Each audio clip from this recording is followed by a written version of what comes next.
लग्नानंतर होईलच प्रेम ही मालिका प्रेक्षकांनो खूपच अशा सुंदर मनोरंजक वळणावर येऊन थांबलेली आहे.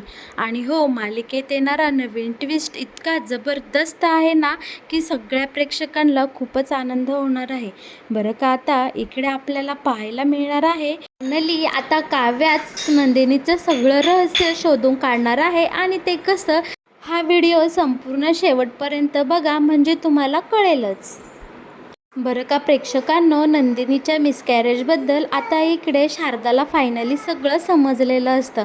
आणि शारदा इकडे जीवाच्या आकंताने नंदिनी आणि जीवाला सांगत असते की जे काही घडलं आहे आणि जसं घडलं आहे तसंच्या तसं तुम्ही सगळ्यांना आत्ताच्या आत्ता सगळं काही सांगून टाका. कारण एक सत्य आपण याआधी लपवलं होतं, तेव्हा काय घडलं आहे याचा तुम्हा सगळ्यांना चांगलाच अंदाज आलेला आहे. आणि त्या लपवाछपवीमुळे तुझ्या आणि जीवाच्या किंवा काव्या आणि पार्थच्या नात्याला कसा तडा गेला होता, किती दुरावा आला होता, हे आपण एकदा अनुभवलं आहे. त्यामुळे आता कसलीही लपवाछपवी न करता तुम्ही जे काही घडलं आहे ते सरळ सरळ संपूर्ण घरासमोर आणा आणि सगळ्यांना सत्य सांगून टाका. इकडे शारदाने तिच्या मनातलं तिचं मत यावर स्पष्टपणे मांडलेलं असतं.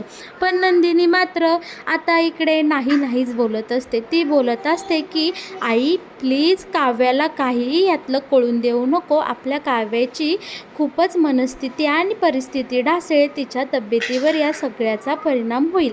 इकडे जीवा मात्र शारदाच्या होला हो मिसळत असतो.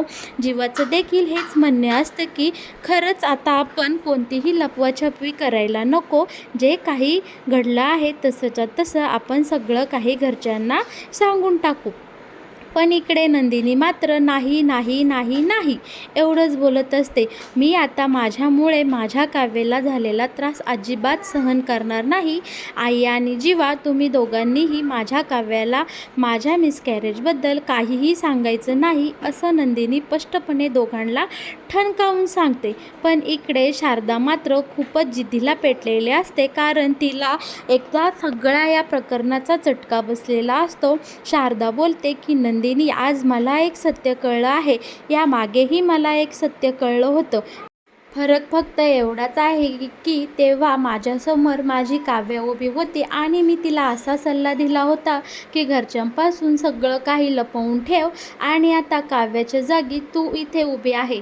आणि पहिला दिलेला सल्ला माझा कसा चुकीचा होता हे आता माझ्या चांगलंच लक्षात आलेलं आहे.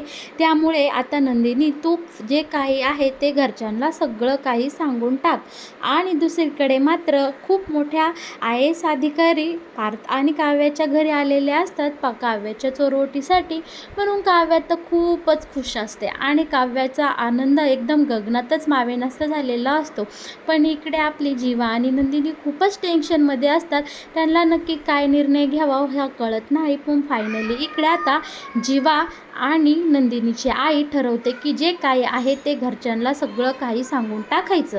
आणि आता त्यासाठीच इकडे शारदा आणि जीवा पायऱ्या उतरून खाली येताना आपल्याला पाहायला मिळणार आहे. आता इकडे सगळ्या खाली हॉलमध्ये जमलेले असतात आणि तिथे शारदा बोलते की जीवा जा आणि सगळ्यांना सगळं सत्य सांगून टाक.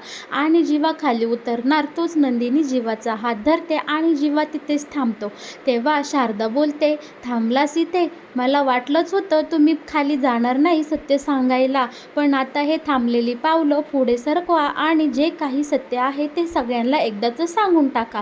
आणि मग इकडे शारदाच्या सांगण्यावरून जीवा खाली जाणार तोच इकडे काव्या तिथे खाली त्यांना उभी दिसते. आणि पुढे वसुआत्या आणि काव्याची मामी गप्पा मारताना आपल्याला पाहायला मिळणार आहे. इकडे वसुआत्या बोलत असते की काव्याच्या मामीला, अगं ऐकलं का, काव्याचं तू निरीक्षण केलं का, काव्या किती हळू आणि जपून सगळं काही कामं करते.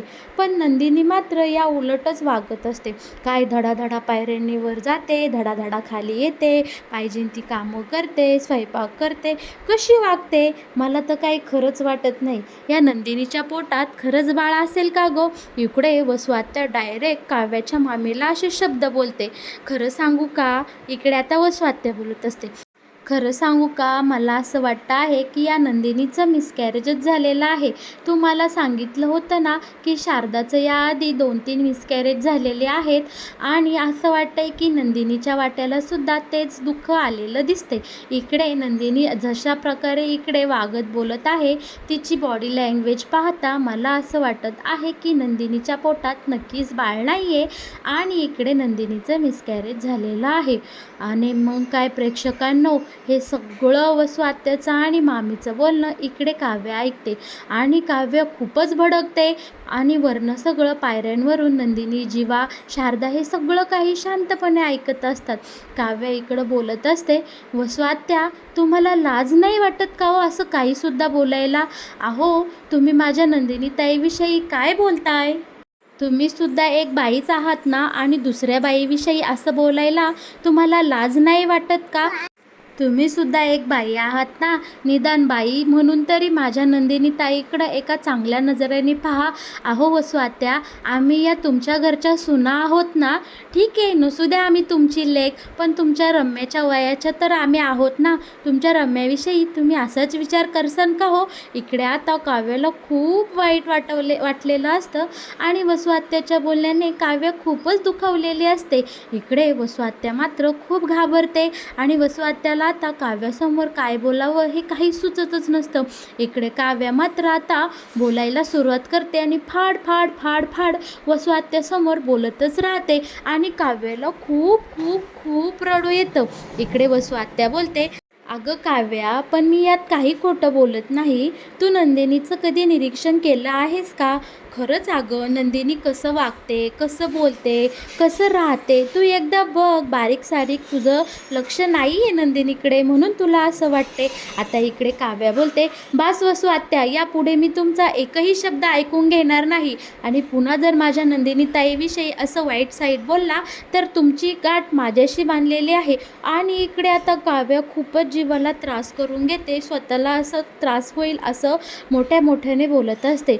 पार्थ मात्र हे सगळं शांतपणे तिथे उभं राहून ऐकत असतो आणि वसू आत्याला आता काय बोलावं हे सुचतच नाही आणि वसू आत्या काही बोलणार तोच इकडे आता काव्याला डायरेक्टच चक्कर येते आणि काव्याला खूप या सगळ्याचा मानसिक त्रास झालेला असतो. त्यामुळे काव्य आता डायरेक्ट खाली चक्कर येऊनच पडते आणि पायऱ्यांवर उभी असलेली शारदा, जीवा, बाजूला उभा असलेला पार्थ सगळे पळत पळत इकडे काव्यापाशी येतात आणि मानिनी बोलते, नक्की इथे काय घडलं आहे? माझ्या काव्याला कसला एवढा ताण आला आहे? वसुताई, तुम्हीच नक्की काहीतरी केलं असणार आहे इथं. काय झालंय? तेव्हा घडला सारा प्रकार आता पार्थ इथे मानिनींना सांगतो आणि मग काय प्रेक्षकांनो, मानिनी इकडे आता स्वात्याची चांगलीच खबरदारी घेते आणि मग इकडे काव्याला पाणी दिलं जातं, पाणी पाजलं जातं आणि काव्य आता पुन्हा शुद्धीवर येते आणि म्हणते की ह्या वसू आत्या काहीही बोलतात, तोंडाला येईल हे, मला हे सहन होत नाही. आता इकडे शारदा मात्र खूपच टेन्शनमध्ये आलेली असते आणि तिला आता काय करावं आणि काय नको हे सुचतच नसतं. इकडे आता शारदा जीवाला बोलत असते की जीवा, आज पुन्हा एकदा इकडे सगळं काही सत्य घरच्यांना सांगायचं आपण थांबवलं पाहिजे, कारण इकडे आता काव्याची तब्येत खूपच ढासळलेली आहे. आणि नंदिनीसुद्धा बोलते, बघितलंच इथे काव्याला किती त्रास होत आहे, म्हणूनच मी माझ्या जीवाच्या आकांताने सांगत आहे की आपण आता सध्या तरी काव्याला काहीही सांगायला नको, कारण काव्याची मनस्थिती आणि तिची परिस्थिती खूपच नाजूक आहे आणि या सगळ्यामुळे जर माझ्या काव्याच्या बाळाला किंवा काव्याला काही त्रास झाला तर आई, मी स्वतःला कधीच माफ करू शकणार नाही आणि हो, या सगळ्याची जबाबदारी तू घे. हे सगळं आणि काव्याला सत्य सांगितल्यानंतर जे काही घडेल या सगळ्याची जबाबदारी आई तुझी. इथून पुढे आता तुला जो काही निर्णय घ्यायचा आहे तो तू स्वतः घे, मी तुला काहीही बोलणार नाही. पण माझं तरीही राहून राहून हेच म्हणणे आहे की तुम्ही सध्या तरी काव्याला माझं हे एवढं मोठं सत्य सांगू नका. आणि मग इकडे आता शारदा म्हणते की ठीक आहे नंदिनी, काव्याच्या तब्येतीचा विचार करून आपण काही दिवस तरी हे सत्य घरच्यांना कोणाला सांगायला नको आणि काव्यापासून आपण हे जे काही घडलं आहे ते सगळं लपवून ठेवूयात. आणि मग आता इकडे देशमुखांच्या घरात खूप मोठ्या IAS अधिकारी येऊन गेलेले असतात. त्यामुळे इकडे आता आपली काव्य तर खूपच खुश असते आणि तिच्यासाठी त्या ज्या IAS मॅडम असतात ना, ह्या तिच्यासाठी आयडॉल असतात. त्या तिच्या एकदम प्रेरणास्थान असतात. त्यामुळे आता इकडे काव्य खूपच जिद्दीने आणि चिकाटीने अभ्यासाकडे लक्ष देऊ लागलेले असते आणि काव्याने पुन्हा एकदा जोमाने पूर्ण IASचा अभ्यास सुरू केलेला असतो. आणि या सगळ्यामध्ये मात्र काव्या इकडे पार्थचे खूपच कौतुक करत असते बरं का. कारण काव्या बोलत असते, माझ्या ह्या क्यूटच्या बोक्यामुळे आज मला इतकं छान वाटतं आहे आणि माझं सगळा ट्रेस निघून गेलेला आहे. आणि मग काय, पार्थ खूपच खुश झालेला असतो. इकडे आता काव्या बोलत असते की पार्थ, आता मी जेव्हा IAS होईल तेव्हा होईल, पण या मॅडमकडे पाहून माझ्या मनात एक चांगली कल्पना आलेली आहे. मी फक्त एकच काम सगळ्यात आधी हाती घेणार आहे की ज्या रस्त्यामुळे, ज्या रोडमुळे तिथे खूप मिसकॅरेज होतात, म्हणजे गरोदर बायकांचे अपघात होतात आणि त्यामुळे त्यांचं बाळ त्यांच्या हातातून निसटून जातं, तो रोड मी सगळ्यात आधी नीट करायला घेणार आहे आणि हेच माझं सगळ्यात आधीचं काम आणि स्वप्न असणार आहे. इकडे आता काव्या असं बोललेलं असते आणि हे सगळं नंदिनीने पाठीमागून ऐकलेलं असतं. इकडे आता नंदिनीला खूपच टेन्शन आलेलं असतं की काव्या माझ्या सत्यापर्यंत पोहोचेल का. नंदिनी विचार करते, नाही नाही, असं काहीही होणार नाही. माझ्या काव्याला माझं रहस्य लगेच तर नाहीच कळणार, कारण माझ्या काव्याचं आता स्वप्न लवकरच पूर्ण होणार आहे आणि तिचं बाळही या जगात लवकरच येणार आहे. इकडे आता काव्या पार्थला बोलत असते की पार्थ, पण यासाठी मला सगळ्यात आधी त्या रोडवर ज्यांची ज्यांची मिसकॅरेज झाली आहे त्या सगळ्या महिलांशी आधी मला बोलावं लागेल आणि नक्की काय घडलं, कसं घडलं, या सगळ्याचा चांगला अभ्यास करावा लागेल आणि तरच मी त्यांची बाजू पुढे वरच्या वरिष्ठ अधिकाऱ्यांसमोर मांडू शकेल. इकडे पार्थ काव्याला बोलतो, काव्या, तुम्ही जे काही करसान त्यासाठी मी तुमच्या सदैव सोबतच असणार आहे आणि माझा तुम्हाला पूर्ण सपोर्ट आहे. आता एक दिवस काव्या, नंदिनी, जीवा, पार्थ सगळेजण हॉलमध्ये छान गप्पा मारत बसलेले असतात आणि तेव्हा काव्याशी बसलेले असते छान सोफ्यावर आणि काव्या बोलत असते, किती छान वाटतं आतून, आपल्या शरीरात कोणीतरी आहे आणि बाळाचे ठोके. पार्थ पहिल्या वेळेस म्हणजे पहिल्याच महिन्यात महिना उलटून गेल्यावर आपल्याला लगेच बाळाचे ठोके ऐकू येतात आणि तो नाजूक धडधडणारा असे जीव आपल्या पोटात वाढतो. ही फिलिंग किती ग्रेट असते ना, खूप छान वाटतं. तेव्हा पार्थ म्हणतो, हो, मी सुद्धा ऐकलं आहे काव्याकडनं हे सगळं काही आणि मी पाहिलंसुद्धा होतं. तेव्हा इकडे आता काव्याच्या बोलण्यामुळे जीवाला खूपच असं खूपच उत्सुकता लागलेली असते की नक्की काय घडत असेल, काय होत असेल. आणि इकडे जीवा आता काव्याला प्रश्न विचारू लागतो, काव्या, कसं वाटतं गं हे सगळं पाहताना तुला. दादा, तुम्हाला कसं वाटलं असेल रे हे सगळं पहिल्यांदा पाहताना. आणि इकडे जीवा आता काव्यालाच प्रश्न विचारू लागतो की काव्याला कसं फील होतं, काय होतं, जसं काही जीवाला, कारण या सगळ्याची जीवाला काही आयडियाच नसते ना. इकडे नंदिनीचं बाळ तर या जगातून गेलेलं असतं. तेव्हा इकडे काव्या बोलते की जीवा, तू मला असे का प्रश्न विचारत आहे, जसं की तुला यातलं काहीच माहीत नाही. नंदिनी ताईने तुला यातलं काहीच सांगितलं नाही का. कारण मी जे अनुभवत आहे ते सगळं नंदिनी ताईसुद्धा अनुभवत असेलच ना. तेव्हा इकडे आता जीवाची बाजू सांभाळत नंदिनी म्हणतात, अगं काव्या, जीवा वेडेच आहेत. बाळाचे विषय निघाले ना ते खूपच हळवे होतात आणि त्यांना काय करू आणि काय करू नको असं होतं. त्यामुळे ते तुला अशी क्युरिओसिटी म्हणून एवढे प्रश्न विचारत आहे. त्यांचं काय म्हणावं घेते गं. तेव्हा काव्या बोलते, हो ना ताई, खूपच छान. हा देशमुखांचा बोकासुद्धा अगदी असाच आहे आणि असेच प्रश्न मला सारखे विचारत असतो. आणि इकडे आता जीवा मात्र शांत होतो, कारण जीवाला त्याचं लक्षात आलेलं असतं त्याची चूक. आणि मग जीवा आणि नंदिनी त्यांच्या रूममध्ये आता तिथनं निघून जातात. काव्या पार्थ तिथेच गप्पा मारत बसतात. आता इकडे रूममध्ये आल्यानंतर इकडे आता जीवा नंदिनीला बोलतो, नंदिनी, तू कशी आहेस? तेव्हा नंदिनी म्हणते, मी ठीक आहे. असं काय विचारताय? तेव्हा इकडे जीवा बोलतो की नंदिनी, मी माझ्या दुःखामध्ये इतका बुडून गेलो होतो की तुझ्या मनाचा मी कधी विचारच केला नाही की माझ्या बायकोला काय वाटत असेल, तिच्या मनात काय चलबिचल चालली असेल.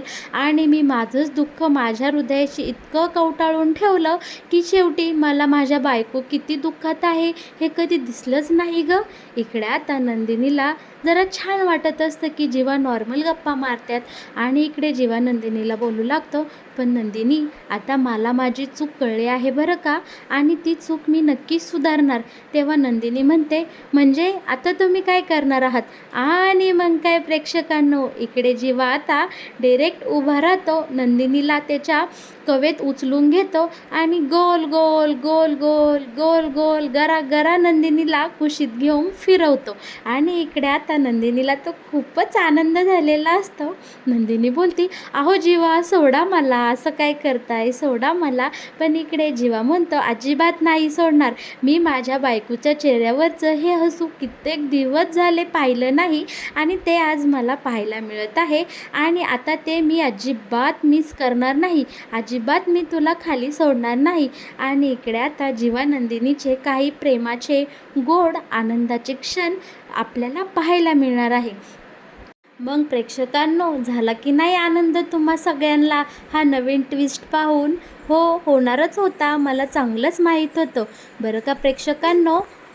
लग्नानंतर होईलच प्रेम या मालिकेत येणारा हा नवीन ट्विस्ट पाहायला तुम्हाला आवडेल का? आणि हो, या येणाऱ्या नवीन ट्विस्टवर तुमचं काय म्हणणे आहे हे मला तुम्ही नक्कीच आपल्या कमेंट बॉक्सद्वारे कळवा. आणि हो, असेच नवनवीन येणारे नवीन ट्विस्ट जर तुम्हाला पाहायचे असेल तर आपल्या या चॅनलला नक्कीच सबस्क्राईब करा. आणि हो, व्हिडिओला लाईक केल्याशिवाय पुढे जाऊ नका बरं का.